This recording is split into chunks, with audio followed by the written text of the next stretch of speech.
If someone asked me what my favourite game series was, Final Fantasy would be the first answer that jumped to mind.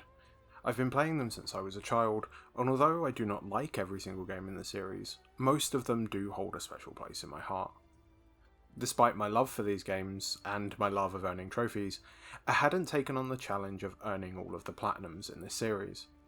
There are a couple of things holding me back from this. The first was my dislike of Final Fantasy XIII, a game I played on the Xbox 360 when it was released initially, and had little desire to go back to, and the second was the second MMO game in the series, Final Fantasy XIV.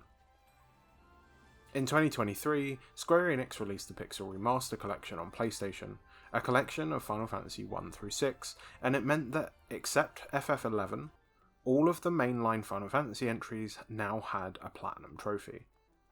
This change pushed me to aim for a new goal, to earn all of the mainline series Platinums. I finished the Pixel Remasters, I even replayed Final Fantasy XIII for the Platinum, and then, with only 14 left, I had two options. The PlayStation 4's less grindy but time-gated list that would take me months, or the PS5's much grindier one that could potentially be a bit quicker. I chose to start working on the PS5 list, but eventually grew bored, needing to take a break around halfway through the grind. It wasn't until recently when I finished Stellar Blade, and the realisation that my next Platinum would be my 250th, that I knew there was only one choice to mark that milestone. I would Platinum Final Fantasy XIV. And so I did. So let's take a look at what that journey was like.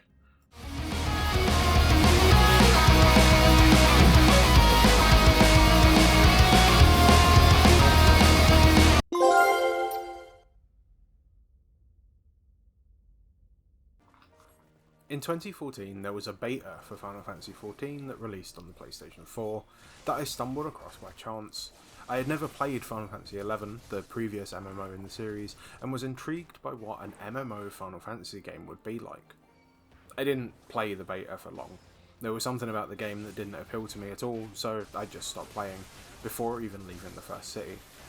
And every time I saw talk online about it, I thought, nah, that game just isn't for me. I decided to give it a try again in 2017, but I dropped it once more before even completing the main story. And then, in 2019, this desire to play the game resurfaced with the release of Shadowbringers, the fourth expansion for the game.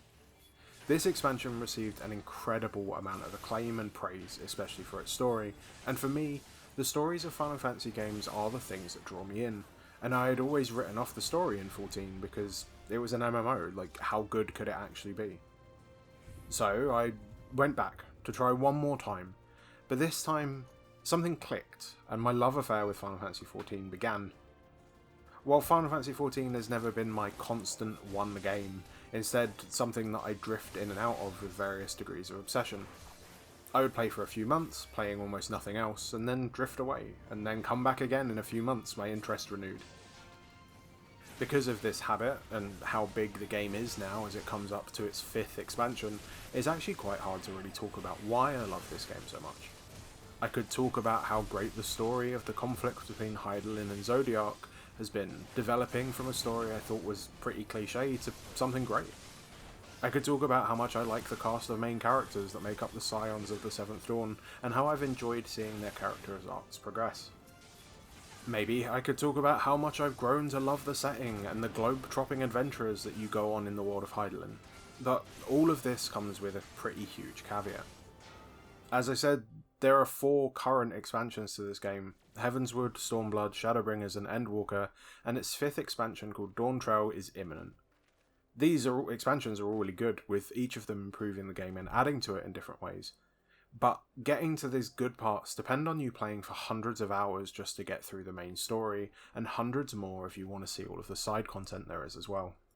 To make things worse, the base game, A Realm Reborn, isn't even that great, and there are parts of the game that were genuinely frustratingly slow to get through. However, without some of the things set up there, the narrative payoff that comes later loses its impact. Shadowbringers is in my top 5 of Final Fantasy stories. I love it, and I think it's a brilliant JRPG experience. However, so much of my enjoyment of that is because of the 3 previous campaigns worth of story that it builds on. With each expansion improving and building upon the world of the one before it, so it's hard to separate them. But it also makes it a really hard sell because stick with it, it gets good after 50 hours, I swear, isn't a great pitch. This issue is compounded by the repetitive nature of the game's quest design. Quest structure is almost always the following: go talk to someone, watch a cutscene, go talk to someone else, watch another cutscene, then go examine 3 points of interest, or kill 5 enemies, or talk to 3 more people. Then, when you're done, go talk to the first person for another cutscene, and the quest completes. Then go talk to someone else to start the next one. This pattern persists throughout all of the expansions, and although admittedly they have made attempts to try and mix this up with some quests, like adding things like stealth missions or quests where you control one of the Scions for a short time. This would be an issue for me, but the narrative and the characters of the game are so good that I find myself driven through the quests despite themselves. It's very easy to forgive the repetitive steps of a dance when the music is so damn good.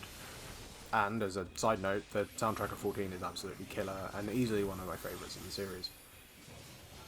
Despite all of these gripes though, it hasn't just been the story that's driven me to play this game for well over 1,000 hours. I actually enjoy the gameplay quite a lot too.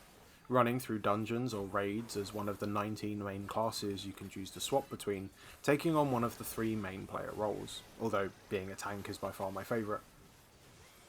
I particularly enjoy the mechanics that are present in boss fights, especially the later ones when they become more complicated than just avoiding an orange circle on the floor, and fighting these bosses has always been a highlight for me.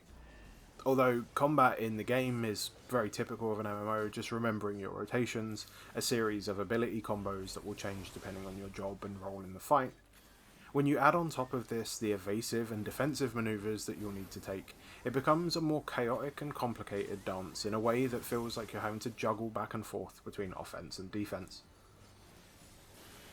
Outside of just combat, there are a handful of crafting and gathering classes that are all fun to play as well, giving you an engaging gameplay loop of travelling the world hunting for materials before settling in to craft the items you need. This also happens to be one of the best ways to make money in the game. You can craft your own gear for your classes, or sell enough homemade furniture to just buy it outright. There is so much to do in this game, but thankfully Final Fantasy XIV's community and developers seem to embrace a pretty player-friendly approach, encouraging breaks between content, so the game feels more like a vast single-player experience than a traditional MMO. There's always something to do, but the game never feels like an obligation. One of my favourite things about Final Fantasy XIV is that it feels like a theme park for fans of the series, full of little nods and references to older titles. Some of these are very obvious, like bosses that have just been pulled from older games like Kefka or X-Death in some of the raids, or some of them are locations that you can visit that share names and similarities but are slightly different or reimagined. Doma from Final Fantasy VI or Dalmasca from Final Fantasy XII. Hell, there's even a whole Golden Saucer area inspired by FF7 where you can play the card game Triple Triad from Final Fantasy VIII. It's all of these little things that feel like a love letter to the series, and for someone who loves the series so much, this gives 14 a very special place in my heart.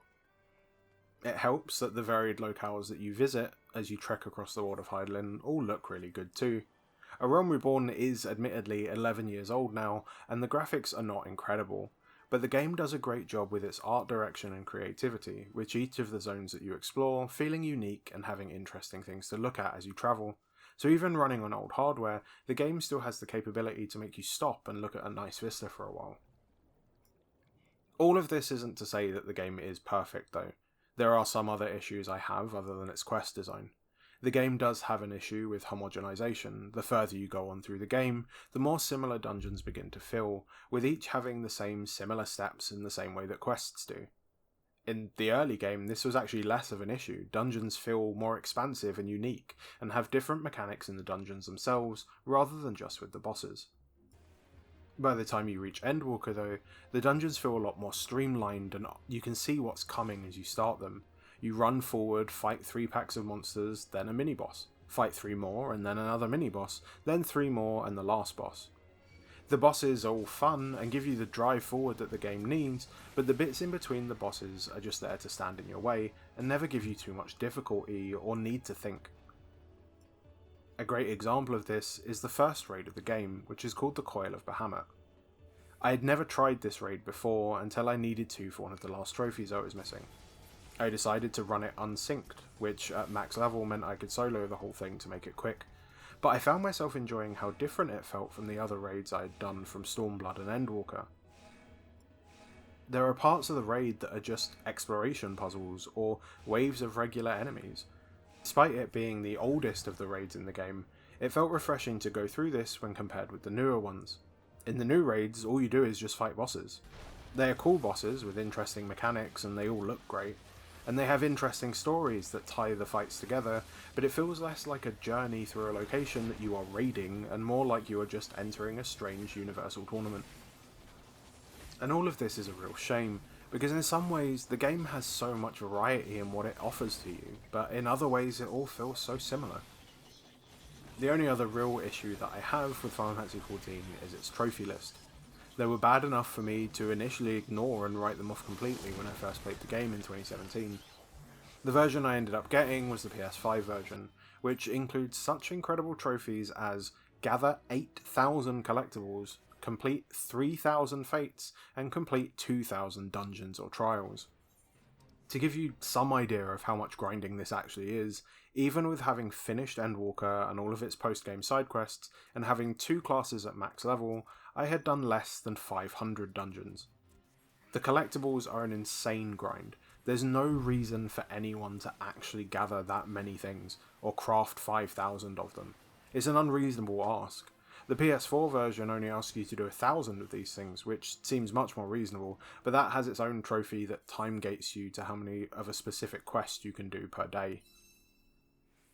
Grinding these out was incredibly dull, and even spamming the quickest methods for these took hours and hours of repetition. I'm talking literal days.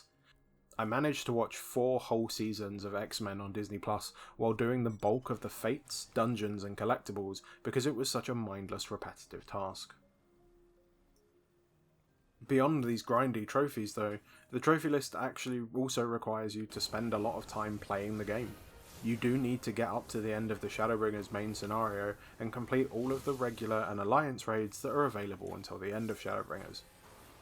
There is 1 regular raid series and 1 alliance raid series for each expansion, and they all have their own stories and cutscenes to go through, so they're not quick things to finish.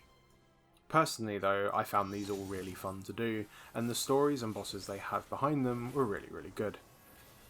I had actually done most of these before I even decided to go for the Platinum, because of how much I enjoy that type of in-game content. You also need to reach level 80 with at least 1 of the 19 combat classes, as well as 1 of crafting and 1 gathering class. These aren't really difficult to level at all, and you'll probably end up getting these on your way to the collectible trophies anyway. I love Final Fantasy XIV, and even after suffering through a horrendous grind to try and make it my 250th Platinum, and do this before Dawntrail dropped, I'm actually really excited to go back to the game in a few weeks when the expansion comes out. I don't feel burnt out by the game at all, which I'm incredibly grateful for. I would recommend 14 strongly to anyone who I think would enjoy the story and get on with the MMO gameplay.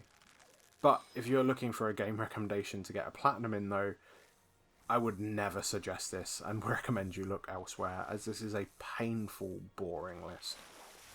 Despite this though, Final Fantasy XIV is a game that I think I will keep drifting in and out of, as long as Eorzea keeps offering me more things to explore.